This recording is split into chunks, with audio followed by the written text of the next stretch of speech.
Assalamualaikum warahmatullahi wabarakatuh. Waalaikumsalam. Alhamdulillahirabbil alamin. Allahumma sholli wa sallim wa barik ala sayyidina Muhammadin wa ala alihi wa sahbihi wa barik wa sallim ajmain. Amma ba'd. Alhamdulillah tsumma alhamdulillah, kami mahasantri dari Ma'had Ali At-Tarmasi ingin mengerjakan tugas ulangan akhir semester yang diberikan oleh muhadir kita, yakni beliau Al-Ustadz Farhi Asna LC, dalam mata kuliah usul fikih. Di sini kami ingin menjelaskan tentang bab amr. Sebelum kita lanjut ke penjelasan bab amr, mari kita ketahui terlebih dahulu tentang definisi apa itu amr, apa itu al-amru. Definisi dari al-amru yakni tolabul fi'li minal a'la ilal adna, yaitu perintah atau tuntutan perbuatan dari orang yang lebih tinggi derajatnya kepada seseorang yang lebih rendah derajatnya. Contohnya, perintah dari Allah kepada hambanya, perintah dari Rasul atau Nabi kepada umatnya, dan perintah dari guru kepada muridnya, perintah dari atasan kepada bawahannya. Nah, seperti itu. Itu definisi daripada al-amr, yakni adalah sebuah perintah dari atasan atau tuntutan dari atasan kepada bawahannya. Nah, seperti itu. Terus ada bentuk lafadz al-amr. Di sini ada 5 bentuk lafadz al-amr. Yang pertama adalah fi'il amr, berbentuk fi'il amr. Contohnya ijlis, maka duduklah. Itu bentuk amr yang pertama. Uktubu, uktub, tulislah.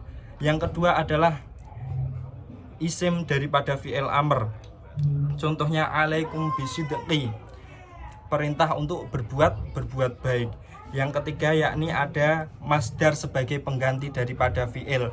Misalnya wabil walidaini ihsana, dan berbuat baiklah kepada kedua orang tua. Yang selanjutnya yang keempat ada kalam khobar yang bentuk amr dari kalam khobar. Contohnya ayat Al-Quran yang berbunyi wal mutallaqatu yatarabbasna bi anfusihinna thalathata quru'. Dan yang kelima adalah kata yang mengandung makna perintah. Contohnya kutiba, ditetapkan, ya, atau al-amru, diperintahkan, atau fardun, diwajibkan. Selanjutnya akan diteruskan oleh teman saya yakni Al-Fat Faiz Amarullah. Sebelumnya tadi perkenalkan, nama saya Muhammad Aldi Nur Afif, NIM saya yakni 104220004. Sedangkan Mas Alfat NIM-nya berapa? 104220004. Ya, bisa dilanjut. Ya, lanjut ke pembahasan yang ketiga, yakni kandungan atau kedudukan hukum dalam kalam amr. Di sini ulama mengajukan tentang 2 kedudukan hukum dari kalam amr terkait dengan ahkam at-taklifiyah. Masing-masing golongan atau pendapat dengan kaidahnya dari alasan masing-masing golongan tersebut. Yang pertama, golongan pertama yakni mengatakan bahwa setiap amr itu pada dasarnya menunjukkan hukum wajib dengan kaidah yang berbunyi al-aslu fil amri lil wujub. Yang kedua, golongan yang kedua yakni menyatakan bahwa setiap perintah itu pada dasarnya hanya anjuran saja atau an-nadbu dengan kaidah yang berbunyi al-aslu fil amri an-nadbi. Contoh dari al-aslu fil amril wajib yakni fil amril lil wujub yakni wa aqimus sholah, maka dirikanlah atasmu sholat.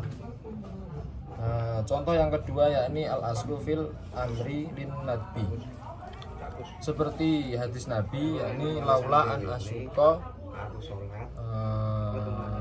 ala ummati la amar tahum bisiwagi. Itu. Jadi tadi al-aslu fil amr lil wujub. Jadi bahwasanya amr itu memiliki makna sebuah perintah, itu memiliki makna sebuah kewajiban. Dan yang kedua dari bentuk al-amr atau kandungan al-amr itu al-amru al-aslu fil amr linnadbi. Yang pertama al aslu fil amr lil wujub. Yang pertama memiliki makna wajib, yang kedua memiliki makna sunnah.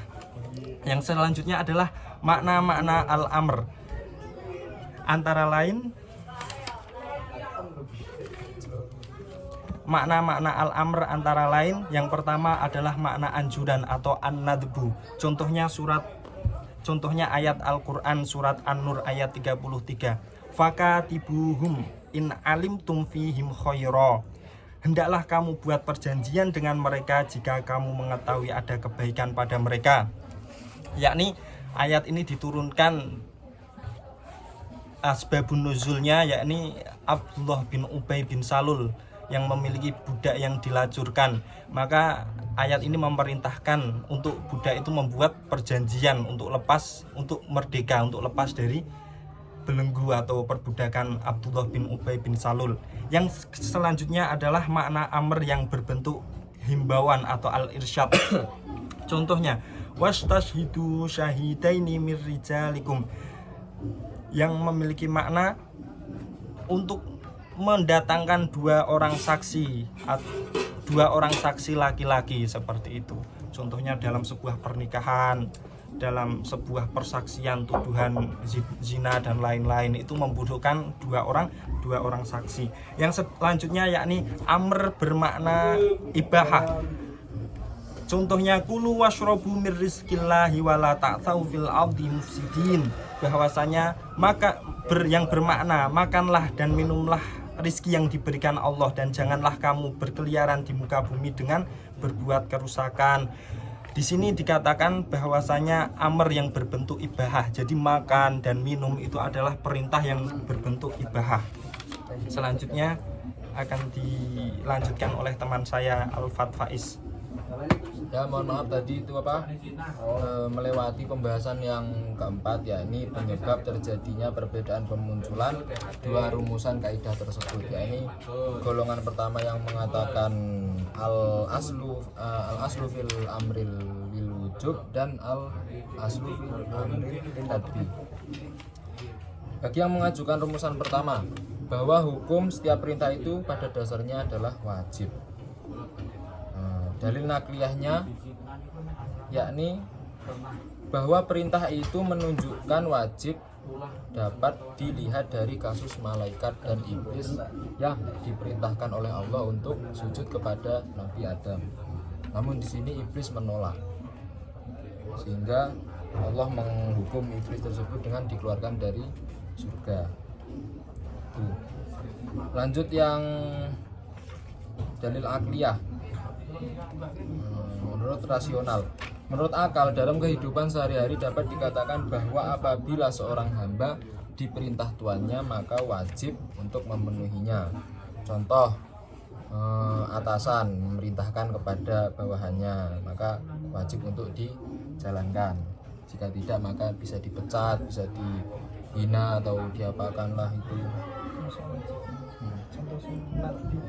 Contoh yang bagi yang mengajukan rumusan kedua, yakni al-aslu fil amril linnadbi, golongan ini beralasan bahwa setiap manusia ini lahir di dunia memiliki hak asasi berupa kebebasan.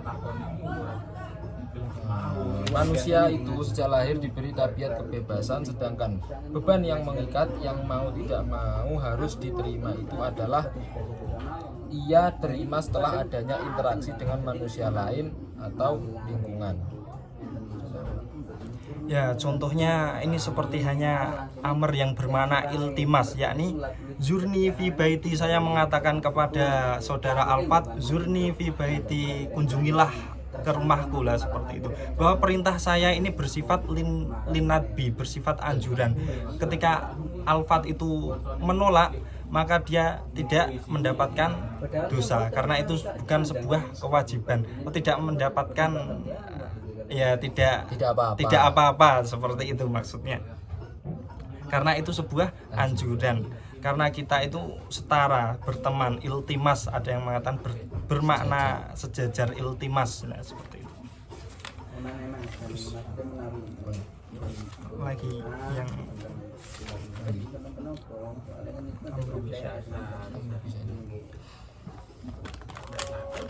Selanjutnya ini objek perintah dan medianya. Perintah tidak akan terlaksana kecuali disertai dengan sesuatu yang dapat mewujudkan perintah tersebut. Sesuatu itu disebut media atau perantara. Maka perintah terhadap sesuatu itu sama dengan perintah terhadap sesuatu yang menjadi perantara. Contohnya, dengan kaidah al-amru bisyai' amrun biwasa idihi. Perintah terhadap sesuatu berarti perintah atas perantara-perantaranya.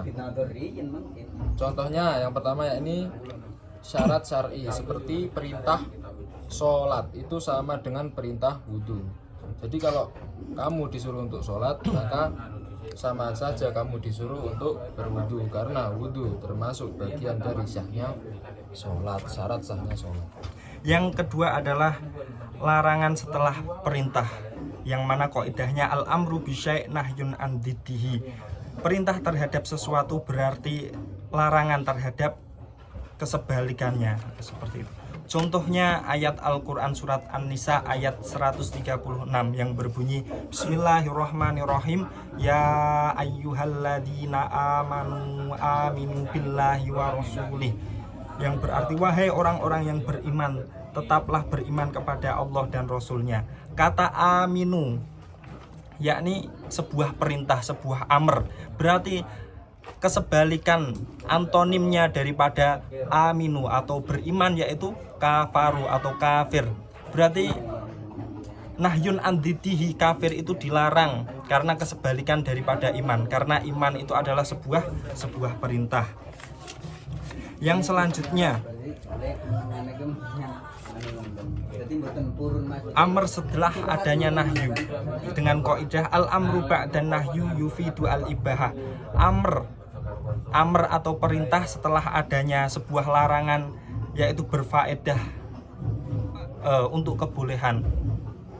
Contohnya qala nabi sallallahu alaihi wasallam kuntu nahaitukum an ziyaratil kuburi fazuruha rawahul Muslim, yang bermakna atau berarti dulu aku pernah melarang kamu untuk berziarah kubur, maka sekarang berziarahlah. Seperti itu, yakni dulu ziarah kubur itu dilarang dan lalu Nabi itu memerintah untuk berziarah. Dengan kaidah al-amru ba'dan nahyu yufidu al-ibahah, berarti ziarah kubur itu hukumnya yakni mubah atau diperbolehkan, karena dulunya itu pernah dilarang oleh Nabi Shallallahu Alaihi Wasallam. Dengan kaidah al-amru ba'dan nahyu yufidu al-ibahah, berarti larangan perintah setelah adanya sebuah larangan yaitu sebuah berfaedah untuk kebolehan. Seperti itu. Mungkin cukup sekian pembahasan dari saya. Ada banyak kurangnya, mohon maaf yang sebesar-besarnya. Saya Muhammad Aldinur Afif dan saya Al-Fataiz Amarullah mengucapkan undur diri. Kurang lebihnya mohon maaf. Wal-afu minkum. Wassalamualaikum warahmatullahi wabarakatuh. Waalaikumsalam warahmatullahi wabarakatuh. Kalau suka dengan video ini, like, subscribe dan komen dan share Sabrek video ya, ini. Sabrek.